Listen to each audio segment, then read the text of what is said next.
ഈ ഇസ്ലാമിലെ നോമ്പിൻ്റെ ഭക്ഷണ രീതി എന്ന് പറഞ്ഞു കഴിഞ്ഞാൽ വളരെ ഡേഞ്ചറസ് ആണ്. കാരണം എന്താണ്, നിങ്ങൾ കിടന്നുറങ്ങാൻ പോകുന്നതിന് തൊട്ട് മുന്നെയാണ് ഇത്രയും ഹെവി ആയിട്ടുള്ളൊരു മീൽ കഴിക്കുന്നത്. അത് ഇതേപോലെ ഇറച്ചി മീനും ഇതെല്ലാം കുത്തിക്കയറ്റുന്ന ഒരു പരിപാടി. ബ്രേക്ക്ഫാസ്റ്റ് എന്ന് പറയുന്നത് എങ്ങനെയാണ് എപ്പോഴാണ് കഴിക്കേണ്ടതെന്നുള്ളതിൻ്റെ ആ ഒരു ശാസ്ത്രം പോലും മനസ്സിലാക്കാതെ കിടന്നുറങ്ങുന്നതിന് മുന്നേ വയറ് കഴിച്ച് കിടന്നുറങ്ങുന്ന ഒരവസ്ഥ ഇതാണ് ഉണ്ടാവും. ആ നോമ്പെന്ന വാക്കിന് ഭയങ്കര അർത്ഥമുള്ളൊരു വാക്കാണ്. അപ്പോൾ മറ്റു മതങ്ങൾ പറഞ്ഞു ഇറച്ചി തിന്നരുത്, മീൻ തിന്നരുത് എന്നൊക്കെ പറഞ്ഞു. പ്രവാചകൻ പറഞ്ഞു, നിങ്ങൾ തിന്നുന്ന ആഹാരത്തിലല്ല പ്രശ്നം, നിങ്ങൾ 12 മണിക്കൂർ സൂര്യനുദിച്ച് സൂര്യസ്തമിക്കുന്ന കാലം വരെ പട്ടിണിയിരിക്കണം, ഒന്നും വെള്ളം പോലും അകത്തോട്ട് പോകരുത്, അങ്ങനെ നോമ്പ് അനുഷ്ഠിക്കണം. മറ്റു പല മതക്കാരും മുസ്ലിങ്ങളെ കളിയാക്കാൻ തുടങ്ങി. ഇതെന്തൊരു നോമ്പപ്പ, 12 മണിക്കൂർ പട്ടിണി ഇരിക്കുക, പിന്നെ ബിരിയാണി അടിച്ച് കയറ്റുക, ഇതെന്തൊരു നോമ്പെന്ന്. പക്ഷേ ഇതിൻ്റെ രഹസ്യം എന്താണെന്ന് കണ്ടുപിടിച്ചത് അമേരിക്കയിലെ റോക്കറ്റ് വിക്ഷേപണ കേന്ദ്രത്തിലെ ശാസ്ത്രജ്ഞന്മാരാണ്. ഈ റോക്കറ്റിൽ പോകുന്ന സമയത്ത് വെയ്റ്റ്ലെസ്നെസ്സാണ്, ഗ്രാവിറ്റി ഇല്ലല്ലോ. അതുകൊണ്ട് മനുഷ്യനിങ്ങനെ ഒഴുകി നടക്കും. നമുക്ക് ഇരുന്നൊരു മേശപ്പുറത്ത് ആഹാരം കഴിക്കാൻ പറ്റില്ല. കാര്യം ആഹാരം ഇങ്ങോട്ട് എടുത്ത ഉടനെ ആഹാരം പറന്നങ്ങ് പോകും. അതുകൊണ്ട് റോക്കറ്റിൽ പോകുന്ന ആളുകൾക്ക് ഈ ആഹാരം ഒരു കുഴലിനകത്ത് ഇതിനകത്ത് നിറച്ചിട്ട് കുഴലിനകത്ത് കയറ്റി ഞെക്കി ഞെക്കി ഞെക്കി വായിക്കകത്താക്കി ഭക്ഷിക്കണം. അപ്പോൾ ഈ യന്ത്രത്തിനെങ്കിലും എന്തെങ്കിലും കേട് വന്നാൽ ഈ ആൾ പട്ടിണി കിടന്ന് മരിച്ചു പോകും റോക്കറ്റിനകത്ത്. അപ്പോൾ അങ്ങനെ പട്ടിണി കിടക്കേണ്ടി വന്നാൽ എന്ത് സംഭവിക്കും? ഇത് അമേരിക്കയിലെ ശാസ്ത്രജ്ഞന്മാർ ഗവേഷണം നടത്തി. അപ്പോഴാണ് അത്ഭുതകരമായൊരു രഹസ്യം കണ്ടെത്തിയത്. 11.5 മണിക്കൂർ ഒരു മനുഷ്യൻ പട്ടിണി ഇരുന്ന് കഴിഞ്ഞാൽ അവൻ്റെ തലച്ചോറ് കുടലിലേക്കൊരു സന്ദേശം അയക്കും. കാരണം ഈ ആൾ പട്ടിണി കിടന്ന് മരിക്കാൻ പോവുകയാണെന്നും തലച്ചോറ് തെറ്റിദ്ധരിച്ച ശേഷം ഒരു മെസ്സേജ് കുടലിലോട്ട് കൊടുക്കും, ഇവൻ ചാവാൻ പോവാണ്, അതുകൊണ്ട് ഇവനെ രക്ഷിക്കണം. അപ്പോൾ കുടലിൻ്റെ ഇന്നർ ലൈനിങ് പെരിട്ടോണിയം എന്ന് പറയും. ആ പെരിട്ടോണിയത്തിനകത്ത് കണ്ണുകൊണ്ട് കാണാൻ പറ്റത്തില്ല, പക്ഷേ മൈക്രോസ്കോപ്പിക് ക്രാക്ക് വീഴും. എന്നിട്ട് അതിനകത്തൂടെ കുടലിനകത്തോട്ടൊരു എൻസൈം ഊർന്നിറങ്ങും. അത് ശരീരം വലിച്ചെടുത്ത് കഴിഞ്ഞാൽ ശരീരത്തിന് അത്ഭുതകരമായ ശക്തിയും അത്ഭുതകരമായ ഓട്ടോ ഇമ്മ്യൂൺ കപ്പാസിറ്റി, രോഗപ്രതിരോധ ശക്തി വർദ്ധിക്കുന്ന ഒരു ഫിനോമിനൻ ശരീരത്തിലുണ്ടാവും. 11.5 മണിക്കൂർ പട്ടിണിയേ പറ്റുള്ളൂ. അതുവരെ അതിനിടയ്ക്ക് ഒരു ഗ്ലാസ് വെള്ളം കുടിച്ചാൽ പോയി.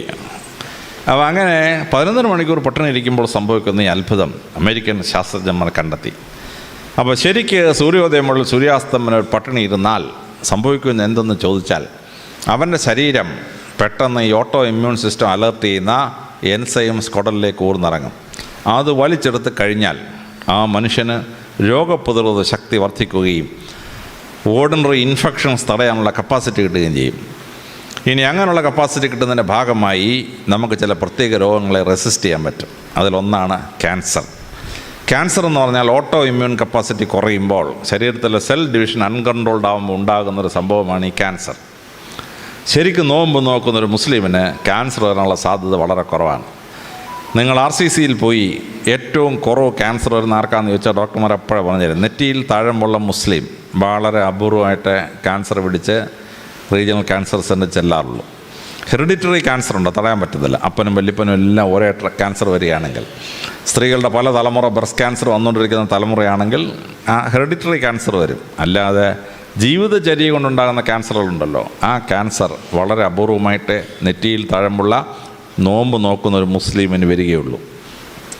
എയ്ഡ്സ് രോഗം വരാനുള്ള സാധ്യത വളരെ കുറവാണ്. കാരണം അക്വയർഡ് ഇമ്മ്യൂണിറ്റി ഡെഫിഷ്യൻസിയാണ് എയ്ഡ്സ്. ആ ഇമ്മ്യൂണിറ്റി ശക്തിപ്പെടുന്നതുകൊണ്ട്, നോമ്പ് നോക്കുമ്പോൾ ശക്തിപ്പെടുന്നതുകൊണ്ട് സാധാരണ ഒരു എയ്ഡ്സ് പിടിക്കുകയില്ല. എന്ന് പറഞ്ഞ് മോശം പെണ്ണുങ്ങളോടൊക്കെ പോയാൽ പിടിക്കുകയോ അത് വേറെ കാര്യമെങ്കിലും, ഈ അല്ലാതുള്ള എയ്ഡ്സ് ഉണ്ട്, ഈ ഇമ്മ്യൂണിറ്റി കുറഞ്ഞുണ്ടാകുന്ന എയ്ഡ്സ്, ആ എയ്ഡ്സ് ഉണ്ടാവില്ല നോമ്പ് നോക്കുന്ന ഒരു മുസ്ലിമിന്.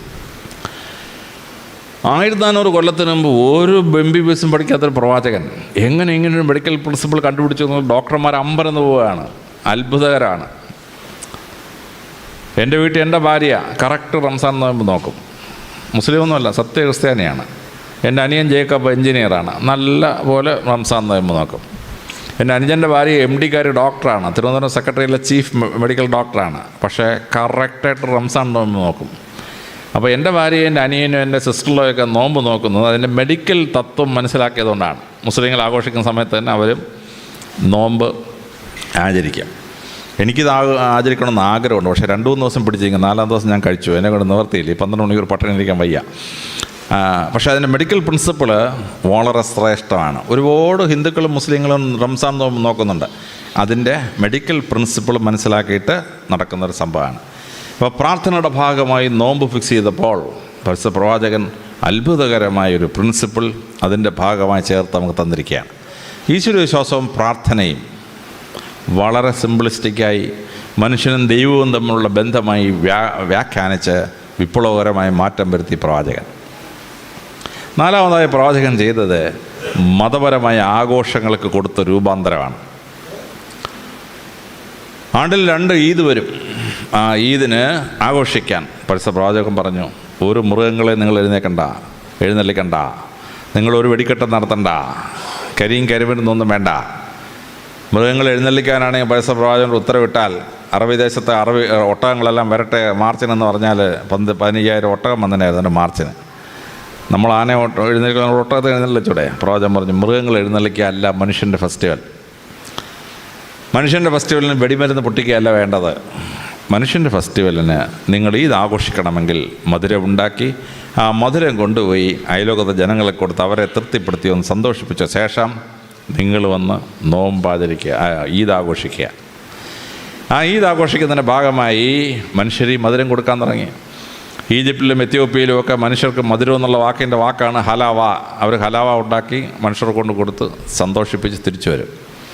ആ ഹലാവ കേരളത്തിൽ വന്ന് നമ്മളതിനെ ഹൽവയാക്കി മാറ്റി അങ്ങനെ ഹൽവ ഉണ്ടാക്കാൻ തുടങ്ങി. ഇപ്പോൾ ലോകത്തിലെ ഏറ്റവും ബെസ്റ്റ് ഹൽവ കോഴിക്കോടൻ ഹൽവയും പൊന്നാനി ഹൽവയാണ്. ഇപ്പോൾ ഈജിപ്തുകാരനോ എത്യോപ്യക്കാരനോ ഹൽവ അതിനുണ്ടെങ്കിൽ നമ്മൾ അങ്ങോട്ട് കൊടുക്കുന്ന ഹൽവ. അതാണ് ഹൽവയ്ക്കുണ്ടായ രൂപാന്തരം. അഫ്ഗാനിസ്ഥാനിലും പാകിസ്ഥാനിലുമൊക്കെ മധുരം എന്ന വാക്ക് അവരുടെ ഭാഷയിൽ അത് ജിലേബ് എന്നാണ് വാക്ക്. അവർ ജിലേബ് ഉണ്ടാക്കി കൊടുക്കാൻ തുടങ്ങി. ആ ജിലേബ് ഇന്ത്യയിൽ വന്നപ്പോൾ ജിലേബി എന്നായി. മധുരം കൊടുത്തിട്ട് ദൈവത്തെ ഉത്സവം ആഘോഷിച്ചാണ്. തുർക്കികൾ പറഞ്ഞു, മധുരം മാത്രം കൊടുത്തിട്ട് എന്ത് കാര്യം, വയറ് നിറയണ്ടേ? തുർക്കികൾ ഈദ് ആഘോഷിക്കാൻ വേണ്ടി ആട്ടിറച്ചിയും ചോറും കൂടെ ചേർത്തൊരു സാധനം ഉണ്ടാക്കി. അതിനെ അവർ വിളിച്ച പേരാണ് ഈദ് അൽ ബിരിയാം. തുർക്കി ഭാഷയിൽ ബിരിയാം എന്ന് പറഞ്ഞാൽ സന്തോഷം, ഈദിൻ്റെ സന്തോഷം, ഈദ് അൽ ബിരിയാം. അങ്ങനെ ഈദ് അൽ ബിരിയാം ബോംബെയിലെത്തിയപ്പോൾ ഇത് ബിരിയാമിയായി. കേരളത്തിൽ വന്നപ്പോൾ നമുക്ക് ഇഷ്ടമുള്ള സാധനം ആണി അതിൻ്റെ കൂടെ ചേർത്ത് അങ്ങനെ ബിരിയാണി എന്നാക്കി മാറ്റിക്കളഞ്ഞു. നല്ലൊരു വാക്കിനെ, സന്തോഷം എന്നുള്ള വാക്കിനകത്ത് ആണി ചേർക്കാൻ മലയാളിക്കുള്ളത് വേറെ ആർക്കുണ്ടെങ്കിലും പറ്റുക. അങ്ങനെ തുർക്കികൾ ഈദ് ആഘോഷിക്കാൻ വേണ്ടി ആട്ടിറച്ചിയും ചോറും ഉപയോഗിച്ചിട്ടാണ് ഈ ബിരിയാണി ഉണ്ടാക്കിയത്. മലയാളികൾ എന്ത് ചെയ്തു, എക്സ്പെരിമെൻ്റ് ചെയ്യാൻ തുടങ്ങി. അവൻ കപ്പ ബിരിയാണി, ചക്ക ബിരിയാണി, മീൻ ബിരിയാണി. ഇന്നാളെ ഞാൻ വടക്കോട്ട് പോയ സമയത്ത് രാത്രി 9 മണി കഴിഞ്ഞ് പോയി. ഹോട്ടൽ അടച്ചു പോലെ എന്ന് വെച്ചൊരു ഹോട്ടലിൽ കയറി. ഞാൻ ഇവിടെ ഉണ്ടോ എന്ന് ചോദിച്ചാൽ അവൻ പറഞ്ഞു വെണ്ടയ്ക്ക ബിരിയാണി ഉണ്ടെന്ന് പറഞ്ഞു. തുർക്കികൾ പോലും സ്വപ്നം കണ്ടുണ്ടാവില്ല വെണ്ടയ്ക്ക ബിരിയാണി ഉണ്ടാക്കാം. അത് മലയാളികളുടെ പരിപാടിയാണ്. അപ്പോൾ മനുഷ്യന് വരുന്ന വെച്ചാൽ ആഹാരം കൊടുക്കുക, അവന് മധുരം കൊടുക്കുക. അങ്ങനെ വേണം മതപരമായ ആഘോഷങ്ങൾ നടത്താൻ. അല്ലാതെ ആനയെ കൊണ്ടൊന്ന് ഉത്സവം നടത്തി എൻ്റെ ആന വേണമെങ്കിൽ 4 ചവിട്ടിക്കൊന്ന് വെടിക്കെട്ട് നടത്തി വെടി പൊട്ടി 102 ചാവുക, ഇങ്ങനെയൊക്കെയാണോ ഉത്സവം? പ്രവാചകൻ പറഞ്ഞ് പാടില്ല. മതപരമായ ഉത്സവം മനുഷ്യനെ സന്തോഷിപ്പിക്കുന്ന, അവൻ്റെ ആഹാരം പരിപോഷിപ്പിക്കുന്ന ഒന്നായിരിക്കണം ആഘോഷം. ഈദ് ആഘോഷിക്കാൻ വേണ്ടി പരിശുദ്ധ പ്രവാചകൻ 12 നിയമം ഉണ്ടാക്കി. ഓരോ നിയമവും എത്ര ശ്രദ്ധേയമാണെന്ന് നമ്മൾ ആലോചിക്കുമ്പോഴാണ് മനസ്സിലാവുന്നത്. ഈദ് ആഘോഷിക്കാൻ പരിശുദ്ധ പ്രവാചകൻ പറഞ്ഞു, മേൽക്കൂരയുള്ള ഒരു സ്ഥലത്തും ഈദ് ആഘോഷിച്ചേക്കരുത്. ഈദ് ഗാഹിൽ പോയി, ഓപ്പൺ സ്പേസിൽ പോയി ഈദ് ആഘോഷിച്ചോണം. അള്ളാഹുവും മനുഷ്യനും തമ്മിൽ ഒരു ബാരിയറും പാടില്ല, ഒരു തടസ്സവും പാടില്ല. റൂഫുള്ള സ്ഥലത്ത് വെച്ചിട്ട് ഈദ് ആഘോഷിക്കരുത്. മനുഷ്യൻ നേരെ ദൈവത്തോട് പ്രാർത്ഥിക്കണം. No barriers in between. പരിശുദ്ധ പ്രവാചകൻ പറഞ്ഞു, ഈദ് ആഘോഷിക്കണമെങ്കിൽ മണ്ണിൽ ചവിട്ടുന്ന ഈദ് ആഘോഷിക്കണം. ഒരു ചെരുപ്പും കാലിലെങ്ങും പാടില്ല. മനുഷ്യൻ മണ്ണാണ്, അവൻ മണ്ണിലേക്ക് പോകും. ആ മണ്ണിൽ ചവിട്ട് നിന്നിട്ട് ഞാൻ ആരാണെന്ന് മനസ്സിലാക്കിയിട്ട് വേണം അവൻ ഈദിന് പ്രാർത്ഥിക്കാൻ. വേറും മണ്ണിൽ ചവിട്ടി വേണം അവൻ പ്രാർത്ഥിക്കാൻ. പരിശുദ്ധ പ്രവാചകൻ പറഞ്ഞു, ഈദ് ആഘോഷിക്കാൻ പോകുമ്പോൾ ആ പോകുന്ന വഴി കൂടെ തിരിച്ചു വരരുത്. പോകുന്ന വഴി കൂടെ തിരിച്ചു പോയവൻ തന്നെ തിരിച്ചു വന്നേ. ഈദ് പ്രാർത്ഥിച്ചു കഴിഞ്ഞാൽ man should be completely transformed as a new human being. അതുകൊണ്ട് ഒരു വഴി കൂടെ ഈദിന് പോയാൽ വേറൊരു വഴി കൂടെ കറങ്ങിയിട്ടേ വീട്ടിലെത്താവൂ. He shall be completely transformed. Eid ആഘോഷിക്കാൻ പരിശുദ്ധ പ്രവാചകൻ ഉണ്ടാക്കിയ 12 നിയമങ്ങൾ വായിച്ച് ഞാൻ അത്ഭുതപ്പെട്ടു പോയി.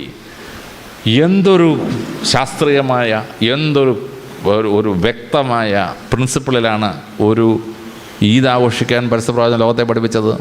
ലോകത്തിലേതെങ്കിലും മതം ഇങ്ങനെ സിംപ്ലിസ്റ്റിക്കായി മറ്റാർക്കും പരിക്ക് പറ്റാത്ത സന്തോഷിപ്പിക്കുന്നൊരു ഉത്സവം ഓർഗനൈസ് ചെയ്തിട്ടുണ്ടോ? ഇല്ല. അവിടെയാണ് ഈദ് ആഘോഷിക്കാൻ പരിശുദ്ധ പ്രവാചകൻ ഉണ്ടാക്കിയ 12 നിയമങ്ങളും നമ്മളെ അത്ഭുതപ്പെടുത്തുന്നത്. മതത്തിൻ്റെ ആഘോഷങ്ങൾക്ക് പ്രവാചകൻ മാറ്റം വരുത്തി. അഞ്ചാമതായി പരിശുദ്ധ പ്രവാചകൻ ചെയ്തത് വളരെ ശ്രദ്ധേയമായ ഒരു തത്വമാണ് മനുഷ്യാവകാശം. മനുഷ്യനായി ഭൂമിയിൽ മറ്റുള്ളവരെ കാണണം, ഉച്ചനീചത്വങ്ങൾ പാടില്ല. പരിശുദ്ധ പ്രവാചകൻ ആ മനുഷ്യത്വം എന്താണെന്ന് ലോകത്തെ പഠിപ്പിച്ചു. പരിശുദ്ധ പ്രവാചകൻ ശിഷ്യന്മാരിങ്ങനെ ഇരിക്കുമ്പോൾ ഒരു യഹൂദൻ മരിച്ചവൻ്റെ ഡെഡ് ബോഡി ഇങ്ങനെ വരികയാണ്. പരിശുദ്ധ പ്രവാചകൻ നേരെ പോയി തലക്കെട്ടെടുത്ത് മാറ്റി അതിനെ വണങ്ങി ശേഷം തിരിച്ചു വന്നു. അബൂബക്കർ ഒന്നാമത്തെ ഖലീഫയാണ്. അദ്ദേഹം ചോദിച്ചു, എന്ത് കാണിച്ച അതൊരു യഹൂദൻ്റെ ഡെഡ് ബോഡിയല്ലേ, അതിനെ പോയി വന്ദിക്കുമോ? പരിശുദ്ധ പ്രവാചകൻ പറഞ്ഞു, അബൂബക്കറെ, അതൊരു യഹൂദൻ്റെ ഡെഡ് ബോഡി അല്ല, ഒരു മനുഷ്യൻ്റെ ശവശരീരമാണ്, അതിനെ ബഹുമാനിക്കണം. അതാണ് നിങ്ങൾ ചെയ്യേണ്ടത്, മനുഷ്യനെ ബഹുമാനിക്കണം.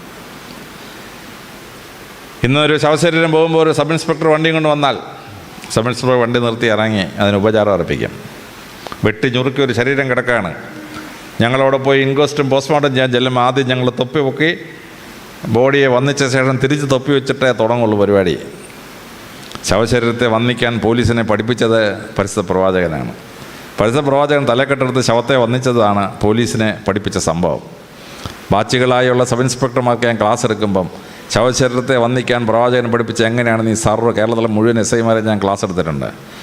ശവശരീരത്തെ വന്നിക്കണം. മരിച്ചു കഴിഞ്ഞാൽ പോലും മനുഷ്യാവകാശങ്ങൾ അവർക്ക് ഉറപ്പുള്ളതാണ്. പരിശുദ്ധ പ്രവാചകനെ അദ്ദേഹത്തിൻ്റെ അമ്മയുടെ വീട്ടിൽ പോയി പ്രവാചകൻ, അമ്മ വീട്ടുകാരെല്ലാം കൂടെ കല്ലെറിഞ്ഞ് പ്രവാചകന് പരിക്ക് പറ്റി, രക്തം ഒലിച്ചുകൊണ്ടൊരു മരത്തിന് ചോട്ടിപ്പോയി നിൽക്കുകയാണ് പ്രവാചകൻ. അപ്പോൾ ദൈവത്തിൻ്റെ മാലാഖ പ്രത്യക്ഷപ്പെട്ടു. പ്രവാചക, ഇവരെ അങ്ങ് സംഹരിച്ചേക്കട്ടെ എന്ന് ചോദിച്ചു. പ്രവാചകൻ പറഞ്ഞു, അള്ളാഹു അങ്ങ് പരമകാരുണികനാണ്, അങ്ങ് കരുണയാണ് കാണിക്കേണ്ടത്. ഇവർക്കിപ്പോൾ ഞാൻ പ്രസംഗിക്കുന്നത് മനസ്സിലാവുന്നില്ല, അതുകൊണ്ട് അവരെന്നെ കല്ലെറിഞ്ഞെന്നുള്ളേ ഉള്ളൂ. ഏതാനും വർഷത്തിന് ശേഷം അവർക്ക് സത്യമൊക്കെ മനസ്സിലാവും, അവരിഞ്ഞ് വന്നോളൂ എന്ന് പറഞ്ഞു. മാലാഖ ചോദിച്ചപ്പോൾ സാധാരണ മനുഷ്യനാണെങ്കിൽ അവന്മാരെല്ലാം ഒന്ന് ശരിയാക്കേക്കാൻ പറഞ്ഞതിനായിരുന്നു. പ്രവാചകൻ പറഞ്ഞു, നോ, പരമാവനായ അള്ളാഹു കരുണ വേണം മനുഷ്യനോട് കാണിക്കാൻ. അവർ കുറച്ച് കഴിയുമ്പോൾ സത്യം മനസ്സിലാകുമ്പോൾ തിരിച്ചു വന്നോളും, മനുഷ്യത്വപരമായി അവരോട് ഡീൽ ചെയ്യാൻ പറഞ്ഞു.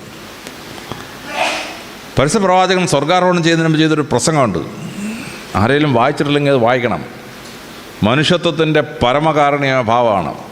അറബിയെന്നോ അറബിയല്ലാത്തവനെന്നോ, വെളുത്തവനെന്നോ കറുത്തവനെന്നോ, ഉന്നതകുല ജാതനെന്നോ ഉന്നതകുല ജാതൻ അല്ലെന്നോ ഉള്ള ഭൂമിയിൽ മനുഷ്യൻ്റെ യാതൊരു ക്ലാസിഫിക്കേഷനും മനുഷ്യനും തമ്മിൽ പാടില്ല. എല്ലാവരും തുല്യരാണ്. ലോകത്തിൽ ആദ്യമായി മനുഷ്യർ തുല്യരാണെന്ന വലിയ തത്വം ഫ്രഞ്ച് വിപ്ലവം ഉണ്ടാവുന്നതിന് ഒരു 1200 വർഷത്തിന് മുമ്പ് പ്രവാചകൻ്റെ ഫെയർവെൽ സ്പീച്ചാണ്. സ്വർഗാരോഹണം ചെയ്യാൻ പോകണം, അതിന് മുമ്പ് ലാസ്റ്റ് പ്രവാചകൻ്റെ പ്രസംഗമാണ്. ഒരു തരത്തിലുള്ള ഉച്ചനീചത്വങ്ങളും മനുഷ്യർ തമ്മിൽ പാടില്ല. നിങ്ങൾ ഏകോദര സഹോദരങ്ങളെപ്പോലെ ഈ ഭൂമിയിൽ ജീവിക്കണം. അത് പറഞ്ഞിട്ടാണ് പ്രവാചകൻ സ്വർഗാരോഹണം ചെയ്തത്. ലോകത്തിലെ എല്ലായിടത്തും ജാതി ഇന്ത്യ ഉണ്ടാക്കി. ഈജിപ്തുകാർക്ക് 4 ജാതി, ബാബിലോണുകാർക്ക് 4 ജാതി, കേരളത്തിൽ ഇന്ത്യയിലെ ബ്രാഹ്മണൻ, ക്ഷത്രിയൻ, വൈശ്യൻ, ശൂദ്രൻ, പിന്നൊരു പഞ്ചവൻ, 5 ഗ്രൂപ്പാണ്. ചൈനക്കാർക്ക് 4 ജാതി. പ്രവാചകൻ പറഞ്ഞു, ജാതി എന്നൊരു സാധനം പാടില്ല. ഇന്നിവിടെ പ്രാർത്ഥനയിൽ പറഞ്ഞ ഭാഗമാണത്. പ്രവാചകൻ പറഞ്ഞ്, നിങ്ങളുടെ ഇടയ്ക്ക് ഞാൻ ക്ലാസിഫിക്കേഷൻ ഉണ്ടാക്കിയിട്ടുണ്ട്, പക്ഷേ ഒരേ ആദത്തിൻ്റെയും അവയുടെയും സന്ധി പരമ്പരകളിൽ ഭൂമിയിലെ മനുഷ്യർ മുഴുവൻ, അതിനകത്ത് യാതൊരു വ്യത്യാസവും ഈശ്വരൻ കൽപ്പിച്ചിട്ടില്ല. ഏകോദര സഹോദരങ്ങളോട് ജീവിക്കണം. പിന്നെ നിങ്ങളെ തിരിച്ചറിയാൻ വേണ്ടി ചില ക്ലാസിഫിക്കേഷനൊക്കെ ഉണ്ട്, പക്ഷേ നിങ്ങളെല്ലാം ഒരപ്പൻ്റെ അമ്മയുടെ മക്കളാണെന്ന് നിങ്ങൾ ധരിച്ചു കൊള്ളണം. അതാണ് പരിശുദ്ധ ഖുർആൻ പഠിപ്പിച്ചത്. അതാണ് പ്രവാചകൻ ഫെയർവെൽ സ്പീച്ചിൽ പഠിപ്പിച്ചത്. എല്ലാ മനുഷ്യരും തുല്യരാക്കി. ഇസ്ലാം ഈജിപ്തിൽ ചെല്ലുമ്പോൾ 4 കക്ഷിയുള്ളൊരു ഗ്രൂപ്പായിരുന്നു, 4 ജാതി ഉണ്ടായിരുന്നു. ഇസ്ലാം ഈജിപ്തിലെ ജാതികളെ തുടച്ചു നീക്കി. ഇന്ന് ഈജിപ്തിലെ ഫറോ രാജാവിൻ്റെ സന്ധി പരമ്പരപ്പെട്ട ആരാണ്, അവിടുത്തെ അടിമയുടെ സന്ധി പരമ്പരപ്പെട്ട ആരാണെന്ന് ഈജിപ്തിൽ കണ്ടുപിടിക്കാൻ പറ്റുമോ? കണ്ടുപിടിക്കാൻ പറ്റില്ല. ബാബിലോണിൽ 4 ജാതി ഉണ്ടായിരുന്നു. ബാബിലോണിലെ 4 ജാതികളും തുടച്ചു നീക്കി, എല്ലാവരും തുല്യരാക്കി. ഇന്ത്യയിൽ 4 വർണ്ണങ്ങളും 800 ജാതികളും 8000 ഉപജാതിയുമുള്ള ഒരു സമൂഹമായിരുന്നു ഇന്ത്യ. ഇന്ത്യയിൽ ഇസ്ലാം വന്നു. ഇസ്ലാം മതം എന്തുണ്ടായി? ജാതി ചിന്ത തുടച്ചു നീക്കി. ഇന്ന് ഒരു മുസ്ലിം ബ്രാഹ്മണൻ പണ്ട് വേദം ചേർന്നവനാണോ, ശൂദ്രൻ വേണ്ടത് ചേർന്നവനാണോ, SC വേദം ചേർന്നവൻ കണ്ടുപിടിക്കാൻ പറ്റുമോ? കണ്ടുപിടിക്കാൻ പറ്റില്ല. കാരണം ജാതിയില്ല. ഒരിക്കൽ ഇസ്ലാം മതം സ്വീകരിച്ചു കഴിഞ്ഞാൽ എല്ലാവരും തുല്യരാണ്. മഹാനായ ഹറൂൺ അൽ റഷീദ് ഉമായത് കാലിഫേറ്റിൻ്റെ അബ്ബാസിഡ് കാലിഫേറ്റിൻ്റെ വലിയ റൂളറാണ്. AD 780 മുതൽ 808 വരെ ഭരിച്ചിരുന്ന ആൾ. അദ്ദേഹം പള്ളിയിൽ പ്രാർത്ഥിക്കാൻ ചെന്ന് അങ്ങോട്ട് മുട്ടുകുത്തുകയും അവിടെ നിന്ന് ആൾ ചാടിയും കഴിഞ്ഞിട്ട്, കാരണം അവിടെ തൊട്ടടുത്ത് മുട്ടുകുത്തിയിരുന്ന ആൾ ബാർബറായിരുന്നു, അദ്ദേഹത്തിൻ്റെ ഷേവ് ചെയ്യുന്ന ബാർബറാണ്. ചാടി എഴുന്നേറ്റ് ഹറൂൺ അൽ റഷീദ് ചോദിച്ചു, നീ എന്താണ് ചാടി എഴുന്നേക്കുന്നത്? അയ്യോ, ചക്രവർത്തിയുടെ കൂടെ ഞാൻ മുട്ടുകുത്താനോ? ഹറൂൺ റഷീദ് ചോദിച്ചു, എന്തോ ചക്രവർത്തിയുടെ? അല്ലാഹുവിൻ്റെ മുമ്പിൽ നീ ഞാൻ ഒന്നാ. ഞാനിപ്പോൾ എനിക്കൊരു ജോലി ചക്രവർത്തിയായിട്ട് ദൈവം തന്നിരിക്കുന്നു, നീ ബാർബർ. അതുകൊണ്ട് എന്താണ്, തൊഴിലനുസരിച്ച് മനുഷ്യനെ വേർതിരിക്കാനോ? പാടില്ല. നമ്മളെല്ലാവരും തുല്യരാണ്. ഹറൂൺ അൽ റഷീദും ബാർബറും തൊട്ടപ്പുറത്തും മുട്ടുകുത്തിയിരുന്ന് പ്രാർത്ഥിച്ച് ഇസ്ലാം പള്ളിയിൽ. കാര്യം അള്ളാഹുവിന് മുമ്പിൽ എന്തോ ചക്രവർത്തി, എന്തൊരു ബാർബർ. ക്രിസ്തുമതം ഇവിടെ വന്നു. ക്രിസ്തുമതത്തിൽ ഓരോരുത്തർ കുടുംബവും പറയും, ഞങ്ങൾ ബ്രാഹ്മണൻ വേദം, ഞങ്ങൾ നായർ വേദം ചേർന്നാണ്, ഇവൻ പുലയ ക്രിസ്ത്യാനിയാണ്, മറ്റവൻ മൂക്രിയാണ്, ബാക്രിയാണെന്നൊക്കെ പറയും. ഇസ്ലാമി പാക്രിയില്ല, പൂക്രിയില്ല. ഏത് ജാതിയിൽ നിന്നാണ് ഇവൻ ഇസ്ലാമിൽ ചേർന്നതെന്ന് ഒരു കുടുംബവും കണക്ക് സൂക്ഷിക്കുന്നില്ല. ചൈനയിലെ ഉഗ്യൂർ പ്രോവിൻസിൽ ഇസ്ലാം പിടിച്ചെടുത്തു. ഉഗ്യൂർ പ്രോവിൻസിൽ പണ്ടത്തെ മംഗോളിയൻ ആരാണ്, പണ്ടത്തെ മാഞ്ചു ആരാണ്, പണ്ടത്തെ ചിങ് ഡൈനാസ്റ്റിപ്പെട്ടവൻ ആരാണെന്ന് ഒന്നും അറിഞ്ഞൂടാ. ഈക്വലൈസ്ഡ്. ജാതി വ്യവസ്ഥ ഇല്ലാതാക്കി, മനുഷ്യർ തമ്മിലുള്ള വേർതിർത്തി ഇല്ലാതാക്കി ഇസ്ലാം ഏതൊക്കെ രാജ്യത്തിൽ പോയിട്ടുണ്ടോ അവിടെ ഒരു ജാതിയില്ല. Everybody is equal. ഇതാണ് ഇസ്ലാമിൻ്റെ അത്ഭുതം. പരിശുദ്ധ പ്രവാചകൻ്റെ ഒരു അത്ഭുതമാണ്. മനുഷ്യാവകാശങ്ങൾ പരിപാലിച്ചു. ഇനി മനുഷ്യാവകാശങ്ങൾ പരിപാലിച്ചതുപോലെ തന്നെ താഴ്ന്ന ജീവികളുടെ മനുഷ്യാവകാശം വരെ അദ്ദേഹം സംരക്ഷിച്ചു കൊടുത്തു. ബദർ യുദ്ധം നടക്കുകയാണ്, സൈന്യം പോവുകയാണ്. അപ്പോൾ ഒരു പട്ടി പ്രസവിച്ചിറക്കാണ്, ഒരു നായ പ്രസവിച്ചിറക്കാണ്. പരിശുദ്ധ പ്രവാചകൻ പറഞ്ഞു, സൈന്യം വഴിമാറി പോകാൻ പറഞ്ഞു. ആ മൃഗം പ്രസവിച്ച് കിടക്കുമ്പോൾ അതിൻ്റെ ശല്യം ഉണ്ടാക്കാൻ പാടില്ല. സൈന്യം വഴിമാറി പോകാൻ തുടങ്ങി. അപ്പോഴും പ്രവാചകൻ അറിയാം, ഈ പോലീസിൻ്റെ സ്വഭാവം അറിയാം. ഈ പോലീസിനും പട്ടാളത്തിന് യൂണിഫോമും കാലം ഒരു ഷൂസും കിട്ടിയാലുണ്ടല്ലോ എന്തിനേയും തൊഴിച്ച് കളയും. അതാണ് പോലീസിൻ്റെ സ്വഭാവം. ഇവൻ തൊഴിക്കുമെന്നുള്ള അദ്ദേഹത്തിന് അറിയാം. അദ്ദേഹം 2 പട്ടാളക്കാരെ അവിടെ കാവൽ നിർത്തി. ആ പട്ടിക്കൊന്നും പറ്റാതെ നോക്കിക്കോണം, എല്ലാ സൈന്യം പോയി കഴിഞ്ഞാൽ നിങ്ങൾ 2 ഇനി വരാമെന്ന് പറഞ്ഞു. മൃഗത്തിന് പോലും സംരക്ഷണം, മൃഗത്തിന്, മനുഷ്യന് മാത്രമല്ല മൃഗത്തിന്. പ്രവാചകൻ പറഞ്ഞ രസകരമായ കഥയുണ്ട്. ഒരു വേശ്യസ്ത്രീ സ്വർഗത്തിൽ പോയ കഥയാണ്. ഒരു പ്രോസ്റ്റിറ്റ്യൂട്ട് ഇങ്ങനെ നടന്നു വരുമ്പോൾ ഒരു പട്ടി ഒരു കിണറിൻ്റെ ചുറ്റും കിടന്ന് ഓടുന്നു. കുറച്ച് കഴിഞ്ഞ് ദാഹിച്ച് വെള്ളം കിട്ടാതെ അതിങ്ങനെ തളർന്നങ്ങ് വീണ്. അപ്പം അതുവഴി ഒരു പ്രോസ്റ്റിറ്റ്യൂട്ട് വന്നു. ആ പ്രോസ്റ്റിറ്റ്യൂട്ട് സ്വർഗത്തിൽ ചെന്നപ്പം അള്ളാഹു പറഞ്ഞു, കയറിപ്പൊക്കോളാൻ പറഞ്ഞു. മലക്ക് പറഞ്ഞു, അള്ളാഹു ഈ സ്ത്രീ ഭൂമിയിലൊരു പാപനിയായ സ്ത്രീയാണെന്ന് അങ്ങേക്ക് അറിഞ്ഞൂടെ, അങ്ങനെയാണ് ഈ സ്ത്രീ കയറിപ്പോൻ പറഞ്ഞത്. അള്ളാഹു പറഞ്ഞു, വിവരം അറിയാതെ മലക്കെ സംസാരിക്കരുത്, ഞാൻ നിന്നോട് കഥ പറഞ്ഞു തരാമെന്ന് പറഞ്ഞു. കിണറിൻ്റെ തീരത്ത് പട്ടി കുഴഞ്ഞു വീണപ്പോൾ ആ സ്ത്രീ എന്ത് ചെയ്യുന്നറിയാമോ? ആ സ്ത്രീ തൻ്റെ വസ്ത്രത്തിന് കുറേ ഭാഗം വലിച്ച് കീറി ഒരു കയറ് പോലെ ഉണ്ടാക്കി, ഷൂസ് കെട്ടി വെള്ളത്തിലേക്ക് ഇറങ്ങി. ഒരു ഷൂസ് വെള്ളം പട്ടിയുടെ വായിൽ ഒഴിച്ചു കൊടുത്തു. പട്ടി കുറച്ച് ജീവനൊക്കെ വീണ് നിന്ന്. 2ാമതൊരു ഷൂ ഒഴിച്ചു കൊടുത്തു. 3ാമതൊരു ഷൂ ഒഴിച്ചു കൊടുത്തു. 3 ഷൂസ് നിറച്ച് വെള്ളം കിട്ടിയപ്പം പട്ടി എഴുന്നേറ്റ് വാലാട്ടിയിട്ട് പോയി. പട്ടി ആയതുകൊണ്ട് വാലാട്ടി, മനുഷ്യനാണെങ്കിൽ 2 കുരയും കൂടെ കൊളുത്തന്നെയായിരുന്നു മനുഷ്യൻ്റെ സ്വഭാവത്തിന്. അപ്പോൾ ഇത് പറ്റി 3 തവണ വെള്ളത്തിട്ടപ്പം ഷൂസും കേടായിപ്പോയി. പിന്നെ ആ ഷൂസ് നടക്കാൻ പറ്റുമോ? ഒരു ഷൂസ് പോയാൽ പിന്നെ മറ്റൊരു ഷൂസ് കൊണ്ട് കാര്യമുണ്ടോ? തിളച്ച മണലിലൂടെ ആ സ്ത്രീ നടന്നുപോയി. കാലിനടിവശം പൊള്ളി. ഷൂസ് വാങ്ങിക്കണ്ടേ? അന്ന് രാത്രി വീണ്ടും വ്യഭിചരിച്ചു. ആ പൈസ കൊണ്ട് അവൾ ഷൂസ് വാങ്ങിച്ച്. അങ്ങനെ ഒരു പട്ടിയുടെ ജീവൻ രക്ഷിച്ചതിന് ഈ സ്ത്രീ സ്വർഗം അർഹിക്കുന്നു. മൃഗങ്ങളോട് ദയ കാണിക്കുക, മനുഷ്യനോട് ദയ കാണിക്കുക. ഇത് ഇസ്ലാമിൻ്റെ വലിയ തത്വങ്ങളാണ്. മനുഷ്യാവകാശം എന്ന് പറയുന്ന വലിയ അവകാശങ്ങൾ ഇസ്ലാം സ്ഥാപിച്ചു കൊടുത്തു എന്നുള്ളതാണ്. 6ാമതായി പരിശുദ്ധ പ്രവാചകൻ ലോകത്തെ പഠിപ്പിച്ച വലിയൊരു പാഠമാണ്. അത് സെക്യുലറിസം എന്ന് പറഞ്ഞ പാഠമാണ്. മതചിന്തകൾക്കതീതമായി സംസാരിക്കണം, മതചിന്തകൾക്കതീതമായി. പരിശുദ്ധ പ്രവാചകൻ്റെ ഒരു ജീവിതം ലോകത്തെ ഇങ്ങനെ മാറ്റിമറിച്ചത് എങ്ങനെയെന്ന് പഠിക്കുമ്പോഴാണ് നമ്മൾ അത്ഭുതത്തോടുകൂടി ആ ജീവിതത്തെ മനസ്സിലാക്കേണ്ടി വരുന്നത്. പരിശുദ്ധ പ്രവാചകൻ ലോകത്തെ മാറ്റിമറിച്ചത് ഏറ്റവും ആദ്യത്തേത് ദൈവസങ്കല്പത്തിലുള്ള മാറ്റമായിരുന്നു. ഭൂമിയിൽ ആദ്യമായി മനുഷ്യൻ പ്രകൃതി ശക്തികളെ ആരാധിച്ചിരുന്നു. ഇടി ഒരു ദൈവം, മഴയൊരു ദൈവം, ആകാശം ഒരു ദൈവം, ഇങ്ങനെ പ്രകൃതി ശക്തികളൊക്കെ ദൈവങ്ങളാക്കി മാറിയിരുന്നു. സൂര്യന് ദൈവം, ചന്ദ്രനൊരു ദൈവം, ഇങ്ങനെയായിരുന്നു. ഇങ്ങനെ വിശ്വസിച്ച ജനസമൂഹം അതിനുശേഷം സൂമോർഫിക് ഗോഡ്സ് എന്ന് പറയുന്ന മൃഗങ്ങളുടെ ഷേപ്പുള്ള ദൈവസങ്കല്പത്തിലേക്ക് മാറി. കാളയൊരു ദൈവം, പശു ഒരു ദൈവം, കുറുക്കനൊരു ദൈവം, ഇങ്ങനെ ഓരോ സ്ഥലത്ത് ദൈവസങ്കല്പത്തിന് സൂമോർഫിക് ഗോഡ്സ് എന്ന് പറയപ്പെടുന്ന ദൈവങ്ങളാണ്. അതിൻ്റെ അടുത്ത ഘട്ടം എത്തിയപ്പോൾ മനുഷ്യനും മൃഗം കൂടെ ചേരുന്ന ഒരു രൂപമായി ദൈവത്തിൻ്റെ ഭാവം. അപ്പോൾ നൂബിസ് എന്നൊരു ദേവനുണ്ട് ഈജിപ്തുകാർക്ക്, പകുതി കുറുക്കൻ പകുതി മനുഷ്യൻ. ഇന്ത്യക്കാർക്ക് ഒരു നരസിംഹമുണ്ട്, പകുതി സിംഹം പകുതി മനുഷ്യൻ. ഈജിപ്തുകാരുടെ വലിയ ദേവനാണ് ഹോറസ്, തല പരുന്താണ്, ശരീരം മനുഷ്യൻ്റെയാണ്.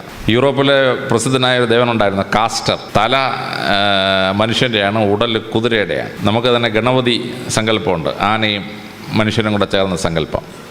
അപ്പോൾ മിക്സഡ്, മൃഗവും മനുഷ്യനും ചേർന്ന ഒരു ദൈവഭാവം ഉണ്ടായി. അത് കഴിഞ്ഞപ്പോൾ മനുഷ്യൻ ആന്ത്രോപോമോർഫിക് ഗോഡ്സ് എന്ന സങ്കല്പം ഉണ്ടായി. ദൈവം മനുഷ്യനെ പോലിരിക്കും, 2 കണ്ണ്, 1 മൂക്ക്, 1 ചെവി, ഇങ്ങനെ ദൈവം മനുഷ്യനെ പോലിരിക്കുകയാണ്. ദൈവം മനുഷ്യനെ പോലെ ചിന്തിക്കും, മനുഷ്യ സ്ത്രീകളെ കണ്ടാൽ ദൈവത്തിന് വികാരം വരും, ഇങ്ങനെയൊക്കെയാണ് പരിപാടികൾ. അപ്പോൾ ഇതിങ്ങനെ വന്ന സമയത്താണ് മനുഷ്യൻ ദൈവത്തെ പോലെ ഇരിക്കുമെന്നുള്ള, ദൈവങ്ങൾ ഭൂമിയിൽ വന്ന് മനുഷ്യ സ്ത്രീകളുമായി ബന്ധമുണ്ടാക്കി കുട്ടികളെ ജനിപ്പിക്കും, ദൈവത്തിന് ഭാര്യ, മക്കൾ, ഇങ്ങനെയൊക്കെയുള്ള സങ്കല്പമാണ്. അങ്ങനെ ദൈവസങ്കല്പം സ്റ്റക്കായി നിൽക്കുന്ന അവസരത്തിൽ പരിശുദ്ധ പ്രവാചകൻ വന്ന് ദൈവസങ്കല്പത്തെ മാറ്റിമറിച്ചു. Formless God. ദൈവത്തിന് ഫോമില്ല, ദൈവത്തിന് കണ്ണിൽ പക്ഷേ കാണാം, ചെവിയിൽ പക്ഷേ കേൾക്കാം. Formless God. ആ ഫോംലെസ് ഗോഡ് എന്ന് പറയുന്നത് അതിഗംഭീരമായ ഒരു വിപ്ലവമാണ്. ദൈവത്തെ ഫോംലെസ് ആക്കി മാറ്റി. ദൈവത്തിന് ഭാര്യയില്ല, മക്കളുമില്ല, ദൈവത്തിന് പുത്രനുമില്ല, പുത്രിയില്ല. ദൈവം ദൈവമാണ്, മനുഷ്യൻ മനുഷ്യനാണ്. ഇത് അതിശ്രദ്ധേയമായ ഒരു സങ്കല്പം ദൈവസങ്കല്പത്തെ മാറ്റിമറിച്ചു. മറ്റു സമൂഹങ്ങളിൽ ദൈവം എണ്ണത്തിൽ വളരെ കൂടുതലായിരുന്നു. ഇന്ത്യയിൽ തന്നെ 33 കോടി ദേവന്മാരുണ്ടായിരുന്നു. യൂറോപ്യന്മാരുടെ ദൈവങ്ങളെല്ലാം കൂടെ എണ്ണിയാൽ 12,000-ന് മേളിലായിരുന്നു. ഈജിപ്തുകാരുടെ ദൈവങ്ങളെല്ലാം കൂടെ കൂട്ടിയ 1000-ന് മേളിലാണ്. പരിശുദ്ധ പ്രവാചകൻ പറഞ്ഞു, 1 ഗോഡ്, മോണോതെയിസം. ക്രിസ്തുവിന് 1400 വർഷങ്ങൾക്ക് മുമ്പ് അക്കനാത്തോൺ എന്ന് പറഞ്ഞൊരു ഒരു ഫറോ രാജാവാണ് ആദ്യം ഏകദൈവ വിശ്വാസം പറഞ്ഞത്. അയാളെ തല്ലിക്കൊന്നു, അയാളുടെ മോൻ തീയെ തല്ലിക്കൊന്നു. അതാണ് തൂത്തൻകാമൻ എന്ന് പറയുന്നത്. തൂത്തിനെ തല്ലിക്കൊന്നു. 22 വയസ്സായപ്പോഴേ മരിച്ച്. പിന്നെ മൂസ നബി ഏകദൈവ വിശ്വാസം പറഞ്ഞു, പിടിച്ചിരിക്കാൻ പ്രയാസം. പക്ഷെ ലോകചരിത്രത്തിൽ മറ്റുള്ളവരെല്ലാം പരാജയപ്പെട്ടപ്പം ഏകദൈവ വിശ്വാസം, ഭൂമിയിൽ ഒരു ദൈവമേ ഉള്ളൂ, ആ വിശ്വാസത്തിലേക്ക് ലോകത്തെ കൊണ്ടുവന്നത്, ഫോംലെസ് ഗോഡ് എന്ന സങ്കല്പം കൊണ്ടുവന്നത് പരിശുദ്ധ പ്രവാചകൻ്റെ ഈശ്വര സങ്കല്പത്തിലുള്ള അത്യത്ഭുതകരമായ വിപ്ലവമാണ്. ആ വിപ്ലവത്തിൻ്റെ ഭാഗമായ പരിശുദ്ധ പ്രവാചകൻ രണ്ടാമതൊരു വലിയ വിപ്ലവം ഉണ്ടാക്കി. ദൈവത്തോട് പ്രാർത്ഥിക്കേണ്ടത് എങ്ങനെ? പണ്ട് ദൈവത്തിന് തൃപ്തി വരണമെങ്കിൽ മനുഷ്യൻ്റെ കുഞ്ഞുങ്ങളെ ബലി കൊടുക്കണം. ഗ്രീക്കുകാർ ട്രോയ് യുദ്ധത്തിന് പോവുകയാണ്. ട്രോയ് യുദ്ധത്തിന് പോകുമ്പം ഒരു പെൺകുട്ടിയെ ബലി കൊടുക്കണം. അപ്പം ആരെങ്കിലും ഒരു പെൺകുട്ടിയെ ബലി കൊടുക്കാൻ കൊണ്ടുവന്നാൽ 5000 സ്വർണ്ണ നാണയം കൊടുക്കാമെന്ന് പറഞ്ഞു. അഗമെമ്നോൺ ആരും കൊടുത്തില്ല. യുദ്ധം ചെയ്യിക്കണ്ടേ? അഗമെമ്നോൺ എന്ത് ചെയ്തു? തൻ്റെ സ്വന്തം മകൾ 13 വയസ്സുള്ള ഇഫിജീനിയ എന്ന് പറയുന്ന പെൺകുട്ടിയെ, ആ പെൺകുട്ടി ഹൈഡ്ര എന്ന ആ കുട്ടിക്ക് വേറൊരു പേരുണ്ട്, ആ കുട്ടിയെ കൊണ്ടുവന്നും വെട്ടി ഞുറുക്കി ദൈവത്തിന് ബലി കൊടുത്തു. പോയി ട്രോയ് യുദ്ധം ജയിച്ചു. സ്വന്തം മക്കളെ ബലി കൊടുക്കണം. ഇബ്രാഹിം നബിയുടെ കാലത്ത് ഉണ്ടായിരുന്ന ആ തെറ്റിദ്ധാരണ, അദ്ദേഹം മകനെ ബലി കൊടുക്കണമെന്ന് ദൈവം പറഞ്ഞു. അങ്ങാർക്ക് അങ്ങ് തോന്നി. അങ്ങാര് മോനെ ബലി കൊടുക്കാൻ കൊണ്ടുപോയി. ദൈവം ഇടപെട്ടു, നീ കുഞ്ഞിനെ ബലി കൊടുക്കണ്ടെന്ന് പറഞ്ഞു, പകരം ആടിനെ ബലി കൊടുത്താളാൻ പറഞ്ഞു. അങ്ങനെയാണ് ഈ മട്ടൺ ബിരിയാണി ഉണ്ടാക്കുന്ന പരിപാടിയൊക്കെ നമ്മൾ പഠിച്ചത്. മട്ടണെ തിന്നുക, ദൈവം മനുഷ്യരെ വേണ്ട. അമേരിക്കയിലെ മായൻ സംസ്കാരവും അസ്ട്രക് സംസ്കാരവും അവർ എത്രത്തോളം മനുഷ്യൻ്റെ രക്തം ഒഴുക്കുന്നു അത്രത്തോളം ദൈവത്തിന് തൃപ്തിപ്പെടുമെന്നാണ്. UN പ്രസിദ്ധമായ ഒരു ഇതുണ്ട്, വേൾഡ് ഹെറിറ്റേജ് സൈറ്റ് ചിച്ചൻ ഇറ്റ്സയുടെ പിരമിഡ് ഉദ്ഘാടനം ചെയ്തപ്പോൾ 20,000 മനുഷ്യരെ കൊണ്ടുവന്ന് നെഞ്ച് പിളർന്ന് ചങ്കും കൂപ്പോടും ദൈവത്തിന് കൊടുത്തു. എന്തിനാണ് ദൈവത്തിന് തൃപ്തിപ്പെട്ടത്? ഇങ്ങനെ മനുഷ്യബലി മൃഗബലിയിലേക്ക് മാറി. യഹൂദന്മാർ പെസഹ ആചരിക്കുമ്പോൾ ജെറുസലേം ദേവാലയത്തിൽ ആടിനെ ബലി കഴിക്കും. Sisters AD 56 കണക്കെടുത്തു. 2,56,000 ആടുകളെയാണ് ബലി കഴിച്ചതെന്നാണ് കണക്കെടുത്തത്. 2,56,000 ആടുകൾ. അങ്ങനെ ആടിൻ്റെ ബലി നടന്നുകൊണ്ടിരിക്കുന്ന അവസരത്തിലാണ് യേശുക്രിസ്തു വന്നിട്ട് ആ ബലിയെ അഗ്രികൾച്ചറൽ പ്രോഡക്ട്സ് ഉപയോഗിച്ച് പ്രാർത്ഥിക്കാമെന്ന് പഠിപ്പിച്ചത്. അപ്പവും വീഞ്ഞും വെച്ച് പ്രാർത്ഥിക്കുക. അപ്പവും വീഞ്ഞും അഗ്രികൾച്ചറൽ പ്രോഡക്ട്സാണ്. അങ്ങനെ അഗ്രികൾച്ചറൽ പ്രോഡക്ട്സ് ഉപയോഗിച്ചുള്ള ഒരു പ്രാർത്ഥനയായി മാറി. അങ്ങനെ കാനിബാളിസത്തിൽ തുടങ്ങി മൃഗബലി എന്ന് പറയുന്ന സുവോളജിക്കൽ ബലിയായി, പിന്നെ ബോട്ടാണിക്കൽ ബലിയായി. അങ്ങനെ ഇരിക്കുന്ന സമയത്താണ് പരിശുദ്ധ പ്രവാചകൻ അത്ഭുതകരമായ വിപ്ലവം ഉണ്ടാക്കിയത്. പ്രവാചകൻ പറഞ്ഞു, ദൈവത്തെ സന്തോഷിപ്പിക്കാൻ ഒരു മൃഗത്തെയും കൊല്ലണ്ട, ഒരു സസ്യത്തെയും കൊല്ലണ്ട. നിങ്ങൾ ദൈവത്തോട് നേരിട്ടങ്ങ് പ്രാർത്ഥിച്ചാൽ മതി. No form of worship, no bloodshed is required. ദൈവത്തോട് പ്രാർത്ഥിക്കാൻ. അങ്ങനെ ഈ ബലി എന്ന സങ്കല്പം മാറ്റി നേരിട്ട് ദൈവത്തോട് പ്രാർത്ഥിക്കേണ്ട സിസ്റ്റം കൊണ്ടുവന്നു. ആ സിസ്റ്റം കൊണ്ടുവന്നപ്പോൾ പ്രവാചകൻ ചെയ്തത് അത്യത്ഭുതകരമായ ഒരു മെഡിക്കൽ സയൻസാണ്. പ്രവാചകൻ പ്രാർത്ഥിക്കാൻ നേരം സമയം ഫിക്സ് ചെയ്തു. വെളുപ്പാങ്കാലത്ത് 4 മണിക്ക് കമ്പൽസറി അല്ലാത്തൊരു നിസ്കാരമുണ്ട്. പക്ഷേ കമ്പൽസറി നിസ്കാരങ്ങൾ 5 എണ്ണം. സൂര്യൻ ഉദിക്കുന്നു, സൂര്യനെ കാണാൻ വയ്യ, സൂര്യരശ്മികൾ കാണാം, ഒരു നിസ്കാരം. ഒരു വടി നാട്ടിയാൽ വടിക്ക് നേരില്ലാതാവുന്ന അവസരത്തിൽ മിഡ് ഡേ സൂര്യൻ നേരെ വടിയുടെ മേളിൽ വരുന്ന സമയത്ത് 2ാമത്തെ നിസ്കാരം. ഒരു വടി നാട്ടിയാൽ വടിയുടെ നീളവും നേളിൻ്റെ നീളവും ഈക്വൽ ആകുമ്പോൾ സൂര്യരശ്മികൾ 45 ഡിഗ്രി ആംഗിൾ വരുമ്പോൾ അടുത്ത നിസ്കാരം. സൂര്യൻ അസ്തമിച്ചു, സൂര്യനെ കാണാൻ വയ്യ, സൂര്യരശ്മികൾ കാണാം, അടുത്ത നിസ്കാരം. ചന്ദ്രൻ ഉദിച്ചു കഴിഞ്ഞാൽ ചന്ദ്രരശ്മികൾ കൊണ്ട് വടിയുടെ നീളവും നേളിൻ്റെ വീതവും ഈക്വൽ ആകുമ്പം അടുത്ത നിസ്കാരം. 5 കമ്പൽസറി നിസ്കാരം. നാസയിലെ റോക്കറ്റ് വിക്ഷേപണ കേന്ദ്രത്തിലെ ശാസ്ത്രജ്ഞന്മാർ ഈ സമയമൊക്കെ ശ്രദ്ധിച്ചപ്പോൾ അത്ഭുതപ്പെട്ടു പോയി. കാരണം സൂര്യൻ്റെയും ചന്ദ്രൻ്റെയും പ്രപഞ്ചത്തിൻ്റെയും നീക്കങ്ങളനുസരിച്ച് മനുഷ്യൻ്റെ ശരീരത്തിൽ ഒരു ബയോളജിക്കൽ ക്ലോക്കുണ്ട്. ഈ ബയോളജിക്കൽ ക്ലോക്ക് ടേൺ ചെയ്യുന്ന പോയിൻറ്റ്സാണ് ഈ 5 എണ്ണം. ആ ബയോളജിക്കൽ ക്ലോക്ക് ടേൺ ചെയ്യുന്ന സമയത്ത് പ്രാർത്ഥിച്ചാൽ മനുഷ്യന് ആരോഗ്യം മാത്രമല്ല ബുദ്ധിശക്തിയും കിട്ടുന്ന അത്ഭുതം അവിടെ നടക്കുകയാണ്. വെളുപ്പിന് 4 മണി എന്ന് പറഞ്ഞാൽ കമ്പൽസറി അല്ലാത്ത നിസ്കാരം വെച്ചിരിക്കുന്ന സമയമോ അത് മനുഷ്യൻ്റെ തലച്ചോറിന് ഏറ്റവും കൂടുതൽ ബുദ്ധിശക്തി ഉണ്ടാകുന്ന സമയമാണ്. ഭാരതീയ പുരാണങ്ങൾ പറയുന്നു, ബ്രഹ്മമുഹൂർത്തേ ഉത്തിഷ്ഠേ. ബ്രഹ്മമുഹൂർത്തം വെളുപ്പിന് 4 AM തലച്ചോറിന് ഏറ്റവും ബുദ്ധി ഉണ്ടാകുന്ന സമയം. അപ്പോൾ പ്രപഞ്ചത്തിൻ്റെ നീക്കങ്ങളനുസരിച്ച്, സൂര്യൻ്റെയും ചന്ദ്രൻ്റെയും നക്ഷത്രങ്ങളുടെ നീക്കങ്ങളനുസരിച്ച് മനുഷ്യ ശരീരത്തിൽ മാറ്റമുണ്ടാകുന്ന സമയത്ത് പ്രാർത്ഥന കൊണ്ട് ഫിക്സ് ചെയ്തു പ്രവാചകൻ. തലച്ചോറിന് ഏറ്റവും ബുദ്ധി ഉണ്ടാകുന്ന സമയത്ത് പ്രാർത്ഥന കൊണ്ട് ഫിക്സ് ചെയ്തു പ്രവാചകൻ. 1400 കൊല്ലത്തിന് മുമ്പ് ഒരു MBBS പഠിച്ചിട്ടില്ലാത്ത പ്രവാചകൻ ഇത്ര ഗഹനമായി ഒരു മെഡിക്കൽ പ്രിൻസിപ്പിൾ എങ്ങനെ മനസ്സിലാക്കി എന്നുള്ളത് ഡോക്ടർമാരെ അമ്പരപ്പിക്കുന്ന ഒരു സംഭവമാണ്. അമ്പരപ്പിക്കുന്ന സംഭവം. പ്രാർത്ഥനയുടെ സമയം ഫിക്സ് ചെയ്തു. പ്രാർത്ഥിക്കാൻ നേരം ലോകത്തിൽ എവിടെയാണെങ്കിലും പ്രാർത്ഥിക്കാം. മറ്റു മതങ്ങൾക്ക് പ്രാർത്ഥിക്കണമെങ്കിൽ പ്രതിമ വേണം, വലിയ പ്രതിമ വേണം, അല്ലെങ്കിൽ ചിത്രങ്ങൾ വരച്ച് അതിന് മുമ്പിൽ വേണം, ഇല്ലെങ്കിൽ ഫോട്ടോഗ്രാഫിക് പ്രൊജക്ഷൻസ് വേണം, അതല്ലെങ്കിൽ വിശാലമായ ആരാധനാലയം വേണം, അതിന് കൊടിമരം വേണം, ഗോപുരം വേണം. പ്രവാചകൻ പറഞ്ഞു, ഇതൊന്നും ദൈവത്തിൻ്റെ മുമ്പാകെ പ്രാർത്ഥിക്കാൻ വേണ്ട. ഒരു വിഗ്രഹം ഉണ്ടാക്കണ്ട, ഒരു ചിത്രവും വരയ്ക്കണ്ട, ഒരു രൂപവും പ്രൊജക്റ്റ് ചെയ്യണ്ട, ദേവാലയത്തിന് ഗോപുരം വേണ്ട, ദേവാലയത്തിന് കൊടിമരവും വേണ്ട. എനിവേർ യു ക്യാൻ പ്രേ. നിങ്ങളും ദൈവവും തമ്മിൽ ഒരു തടസ്സവും വേണ്ട. ഞങ്ങളെപ്പോൾ ആളുകൾ ട്രെയിനിൽ യാത്ര ചെയ്യുമ്പോൾ ഞങ്ങൾക്ക് മനസ്സിന് കുളിർമ ഉണ്ടാകുന്ന അനുഭവമുണ്ട്. പെട്ടെന്ന് വാങ്ക് വിളിക്കും. വാങ്ക് വിളിച്ചു കഴിഞ്ഞാൽ ട്രെയിനിൽ യാത്ര ചെയ്യുന്ന മുസ്ലിങ്ങൾ പെട്ടെന്ന് നടുക്കോട്ട് വന്ന് മുട്ടുകുത്തി ഒരു നിസ്കാരം, ചെറിയൊരു തോർത്ത് വിരിച്ച് ഒരൊറ്റ നിസ്കാരം. മറ്റുള്ള മതക്കാർക്ക് പരസ്യമായി പ്രാർത്ഥിക്കാൻ എന്തൊരു നാണക്കേടാണ്. മുസ്ലിങ്ങൾക്ക് പ്രശ്നമില്ല.